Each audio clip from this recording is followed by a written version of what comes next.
கந்த பெருமான் கிட்ட எதையாச்சும் கேட்கணும்னு முடிவு பண்ணிட்டா, உன்னுடைய காலடியை தவிர வேற எதுவும் எனக்கு வேண்டாம் அப்படின்னு கேட்கணுமா.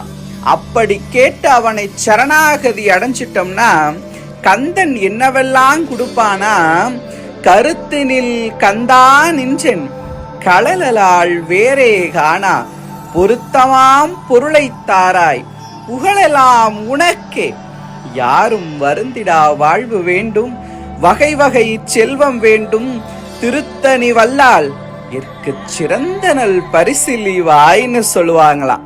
அதாவது கந்தன் காலடியை அடைந்ததற்கு பின்பு கந்தன் தேடி வந்த அடியவர்களின் தேவையை தேடி தேடி போய் தீர்த்து வைக்கக்கூடிய தெய்வம்.